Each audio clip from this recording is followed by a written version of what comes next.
Hello everyone. तो अभी दोस्तों फ़ोन में आपको टाइम दिखाऊं तो टाइम हो चुका है 3:36 हो चुकी हैं इस टाइम। तो आज इतने बजे उठने का प्लान हुआ हमारा। तो अभी देख सकते हैं इस टाइम अंधेरा हो रहा है और इस टाइम पढ़ाई करने का मज़ा ही कुछ अलग है।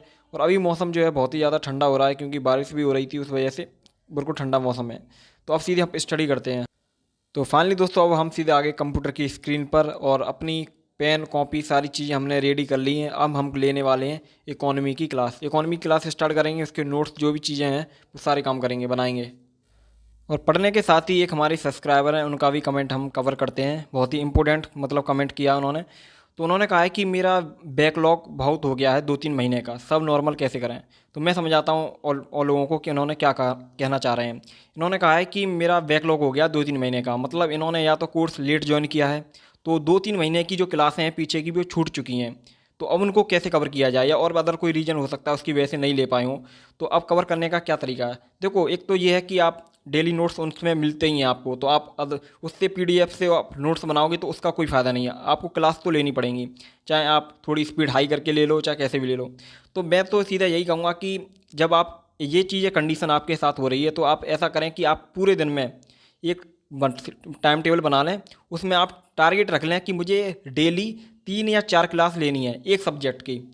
बोर हो सकते हो तो अदर कोई सब्जेक्ट से एक बीच में लगा लो, वरना ये डेली क्लास आपको लेनी है। 3 क्लासें या 4 क्लास आराम से आपको कवर करनी है डेली। उसके साथ आप देखोगे कि 1-2 महीने में आप आराम से सारी चीज़ें ख़त्म कर दोगे। कोई ज़्यादा नहीं है क्लासें, तो टाइम आपको थोड़ा एक्स्ट्रा देना पड़ेगा इन सब चीज़ों के लिए, क्योंकि क्लास लेना बहुत ही ज़्यादा इंपॉर्टेंट है। आप बिना क्लास लिए नोट्स अगर बना लोगे, उसका रिवीजन करोगे, उससे कोई फ़ायदा नहीं है, क्योंकि समझना भी तो बहुत ज़रूरी है ना। तो क्लास कंप्लीट करने के बाद हमारी हो चुकी है गुड मॉर्निंग। तो अभी एक हमारे भाई हैं कंबल ओढ़ के सो रहे हैं, देख सकते हैं, क्योंकि रात में ओस बहुत ज़्यादा पड़ती है। तो अभी सीधे हमने रूम में लगा दिया है लॉक। अब सीधे हम जाएंगे हम रनिंग करने के लिए। और रनिंग का तो आपको पता ही है, बिना रनिंग करे यार मज़ा भी नहीं आता एक तरह से। क्यों, आप कोई चीज़ डेली कर रहे हो और बीच में छोड़ दो, और ये भी हो जाता है कि शरीर की एक्सरसाइज हो जाती है, तो फिर पढ़ाई में भी कोई बोरियत नहीं महसूस नहीं होती है। वरना तो यही रहता है कि भाई नींद आ रही है पढ़ने के टाइम पर, या कुछ आ रहा है, तो ये सारी चीज़ें चलती रहती हैं। इसलिए एक्सरसाइज करो, मेडिटेशन करो, चाहे कुछ भी करो, करनी ज़रूर चाहिए। और हम लोगों में एक चीज़ हमेशा कॉमन रहती है कि स्टार्टिंग में तो बहुत जोश रहता है कोई भी कार्य करने का। उसके बाद 2-3 दिन बाद फिर वही लो फील करने लगते हैं। कोई भी चीज़ कंटिन्यूटी तो बनी नहीं पाती किसी भी चीज़ में। तो ये चीज़ें तो थोड़ा ध्यान देना पड़ेगा इन चीज़ों को बनाने के लिए, क्योंकि भाई मेहनत तो लगती है हर चीज़ में। क्योंकि अपने को कष्ट दोगे तभी कुछ ना कुछ बन सकते हो। क्योंकि स्टार्टिंग में मेरा भी एक फ्रेंड था, वो भी कहता था कि सुबह के 5 बजे उठना है और सीधे रनिंग करने के लिए जाना है। एक दिन गया, 2 दिन गया, फिर तीसरे दिन तो फिर दिखाई नहीं दिया 5 बजे के बाद। फिर तो कहा भाई नींद आ रही है, अब नहीं जाया जाएगा मुझ पे। तो ये कंडीशन होती है, हर किसी के साथ ऐसा ही होता है। तो सीधे रनिंग करने के बाद हमने देखा कि वो स्टूडेंट पढ़ने के लिए भी जा रहे थे, क्योंकि सुबह का इनका स्कूल होता है या कॉलेज जो भी है। तो अब सीधे हम पहुंच चुके हैं अपने ग्राउंड पे। तो ग्राउंड का नज़ारा कुछ देख सकते हैं, यहाँ पर पेड़ पौधे कुछ ज़्यादा ही हैं। तो अभी सीधे हम एंटर करते हैं अपने ग्राउंड में और अपनी जो रनिंग है वो हम स्टार्ट करेंगे। तो घास देख सकते हैं कितनी हरी भरी हो रही है, ओस भी बहुत ज़्यादा पड़ी हुई है इस पर। तो अब सीधे धरती माता के हम पैर छूते हैं और उसके बाद हम करते हैं अपनी रनिंग को स्टार्ट। तो फाइनली दोस्तों हमारी जो रनिंग है वो कंप्लीट हो चुकी है। और अभी मैं मतलब व्यायाम तो नहीं कर पाया, क्योंकि यहाँ पर ओस बहुत ज़्यादा हो रही थी, कहीं पर बैठते तो पानी लग जाता, क्या फ़ायदा। तो अब सीधे हम रूम पे चलते हैं और रूम पे आने के बाद हम सीधे करते हैं अपने रूम में एंट्री। तो रूम पे आने के बाद तो हमको सीधे एक ही काम करना है, वो है हमारा टूथपेस्ट। तो जल्दी से हम करते हैं टूथपेस्ट, उसके बाद अपनी स्टडी कंटिन्यू करते हैं। अब हम दोबारा से आ चुके थे अपनी टेबल पर अपना न्यूज़पेपर का सेशन स्टार्ट करने के लिए।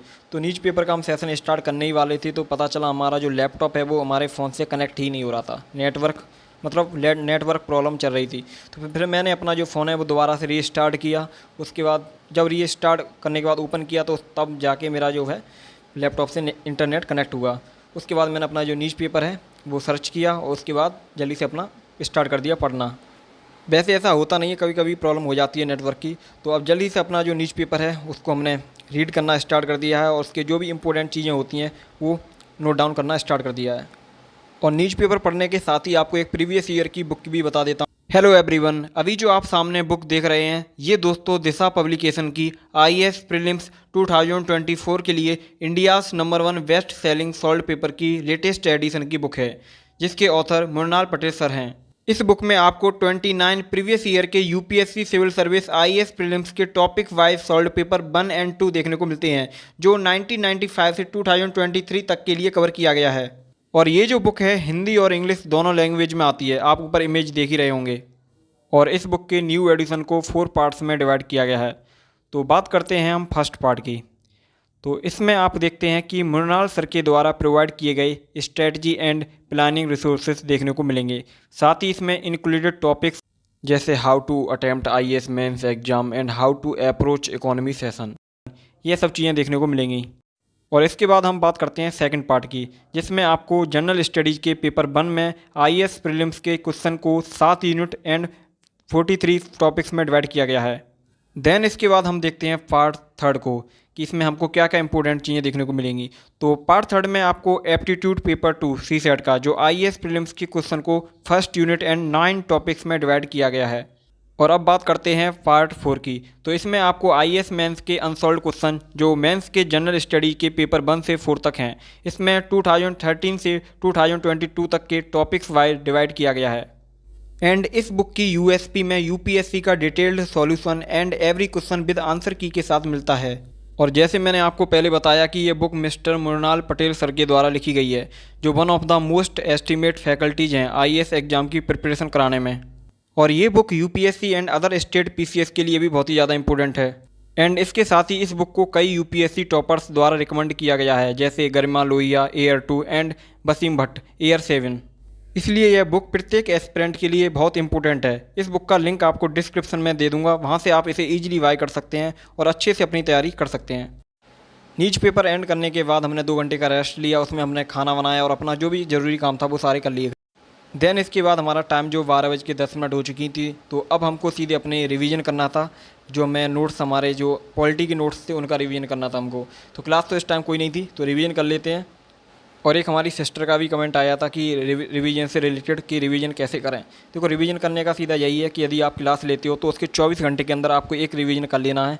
रिवीजन नहीं करोगे तो जो माइंड है उससे सारी चीज़ें हवा हो जाएंगी, कुछ भी समझ में नहीं आएगा। तो 24 घंटे के अंदर एक रिवीजन तो आपको कर लेना है। उसके बाद 4 से 5 दिन बाद एक रिवीजन और कर लेना। उसके बाद फिर 15 दिन बाद कर लेना, फिर 15 दिन बाद और कर लेना। तो ऐसे करते रहना, तो सारी चीज़ें कंठस्थ हो जाएंगी माइंड में, तो सारी चीज़ें आपको अच्छे से समझ में आ जाएंगी। और कभी कभी मैं जब बोलता हूँ तो कभी कभी बोलने में मिस्टेक हो जाती है, तो उसको समझ लिया करो कि मतलब हो सकता है बोलने में ऐसा, तो ऐसा नहीं है कि मतलब जानबूझ के कोई चीज़ मिस्टेक खुद बोलता हूँ। क्यों भाई, बोलना बहुत पड़ता है वीडियो में। मेरी वीडियो में पूरा बोलना ही होता है, उसमें ना कोई बैकग्राउंड म्यूजिक ना कुछ, बहुत कम ही होता ही नहीं है, बिल्कुल सारी चीज़ें आपको समझानी होती है मेरे को। तो अब सीधे मैं आ गया बाहर अपने रूम से। तो देखिए मेरे कपड़े जो थे सूख चुके थे, वैसे धूप तो निकली नहीं थी, आती थी चली जाती थी। तो आज का जो ब्लॉग है मैं दोस्तों मैं भी यहीं पर एंड करता हूँ। नेक्स्ट ब्लॉग में जल्दी आप लोगों से मिलूँगा। टेक केयर, तैयारी करते रहिए आराम से। Bye bye.